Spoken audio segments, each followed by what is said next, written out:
Hello everyone, my name is Ibran Koshabe. In the next 10 minutes, I'll be discussing the antibiotics and antibiotics resistance. What is antibiotic? Antibiotics, also known as antibacterial, are medications that destroy or slow down the growth of bacteria. Antibiotics are powerful medicines that fight certain infections and can save lives when used properly. Antibiotics kill bacteria. What are bacteria? Bacteria are macroscopic single-celled organisms that thrive in diverse environments. They can live within soil, in the ocean, and inside the human gut. Humans' relationship with bacteria is complex. Sometimes they lend a helping hand by curdling milk into yogurt or helping with our digestions. At other times, they are destructive, causing disease like pneumonia and MRSA. In a 2012 article in the journal Nature titled Learning About How We Are, David Reilman, a microbiologist at Stanford University, states that there are about 10 times more microbial cells than human cells in the human body. The highest number of microbial species are found in the gut. Now that we know about bacteria, how antibiotics work? There are different types of antibiotics which work in one of two ways: a bactericidal antibiotics and bacteriostatics. Bactericidal antibiotics such as penicillin kills the bacteria. These drugs usually interfere with either the formation of bacterial cell wall or its cell content. They may directly attack the bacterial cell wall, which injures the cell. The bacteria can no longer attack the body, preventing these cells from doing any further damages within the body. Bacteriostatics stop bacteria from growth or reproduction, often called bacteriostatic antibiotics. They prevent nutrition from reaching the bacteria, which stops them from dividing and multiplying. Because millions of bacteria are needed to continue the disease process, these antibiotics can stop the infection and give the body's own immune system time to attack. Antibiotics are often grouped by their ability to act on different bacterial groups. They are either broad-spectrum antibiotics or narrow-spectrum antibiotics. The term broad-spectrum antibiotics can refer to antibiotics that act against a wide range of disease-causing bacteria. In modern therapy, they are not recommended. Narrow-spectrum antibiotics, these are active against selected group of bacterial types.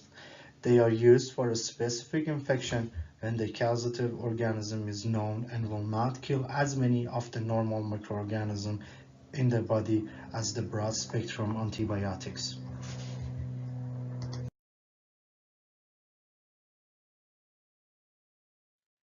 Why it's harmful to overuse them? Antimicrobial resistance is one of our most serious health threats. Infections from resistant bacteria are now too common, and some pathogens have even become resistant to multiple types of class of antibiotics. Bacteria that were once highly responsive to antibiotics have become more and more resistant. Among those that are becoming harder to treat are pneumococcal infections, skin infections, and tuberculosis. In addition to antibiotic resistance, overusing antibiotics can lead to other problems. Antibiotics kill many different bacteria, even the good ones that help keep the body healthy. Sometimes taking antibiotics can cause a person to develop diarrhea due to the lack of the good bacteria that help digest food properly. In some cases, bad bacteria like Clostridium difficile may overgrow and cause infections. According to U.S. Department of Health and Human Services, Center of Disease Control and Prevention, CDC, antibiotic-resistant infections can happen anywhere. Data show that most happen in general community. However, most deaths related to antibiotic resistance happen in healthcare settings such as hospitals and nursing homes.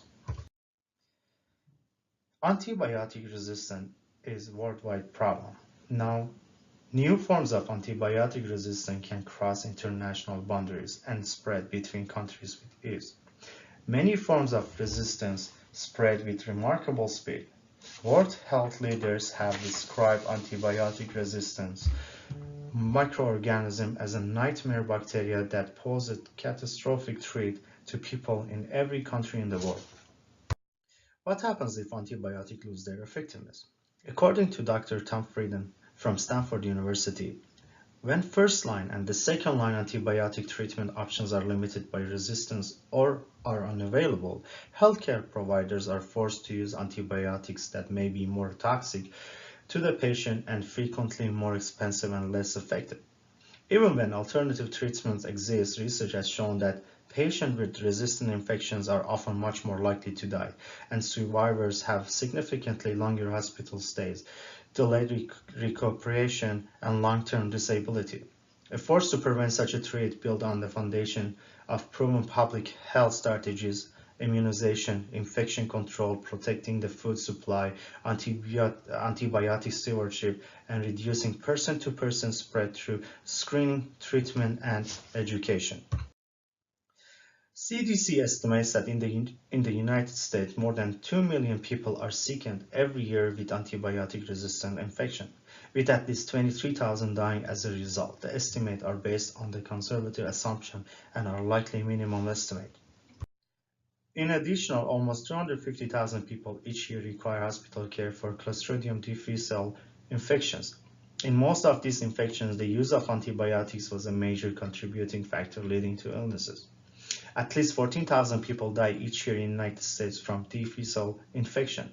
Many of these infections could have been prevented. How antibiotic resistance can be prevented? We can start with ourselves. We should stop taking antibiotics when they are not needed. Antibiotics should be the last line of defense, not the first. Most common infections will get better by themselves through time, bed rest, liquid intake, and healthy living. We should only take antibiotics prescribed by doctor. If prescribed antibiotics, we should finish the course. We should not take or use other people's leftover antibiotics. They may be specific for some other infections. In general, there are 4 core actions that will help fight these deadly infections. Preventing infection and preventing the spread of resistance. Tracking resistance bacteria, improving the use of today's antibiotics, promoting the development of new antibiotics, and developing new diagnostic tests for resistance bacteria. Preventing and avoiding infections in the first place reduces the amount of antibiotic that have to be used and reduce the likelihood that resistance will develop during the therapy.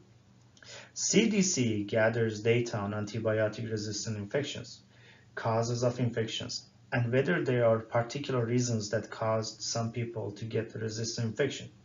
With that information, experts can develop specific strategies to prevent those infections and prevent the resistance bacteria from spreading. Perhaps the single most important action needed to greatly slow down the development and spread of antibiotic-resistant infection is to change the way antibiotics are used. Stopping even some of the inappropriate and unnecessary use of antibiotics in people and animals would help greatly in slowing down the spread of resistant bacteria. Bacteria will eventually find the ways of resisting the antibiotics we develop, which is why aggressive action is needed now to keep new resistance from developing and to prevent the resistance that already exists from spreading. In conclusion, antibiotics are essential for our health. Remember, antibiotics are typically used to treat bacterial infection. However, in recent years, the improper or unnecessary use of antibiotics has promoted the spread of several strains of antibiotic-resistant bacteria. Antibiotic resistance is a phenomenon where infectious bacteria are no longer susceptible to previous effective antibiotics. It's so important for us to use antibiotics intelligently. I hope you like my presentation. If you have any question, please feel free to send me a message or add comments on the video. Thanks for watching.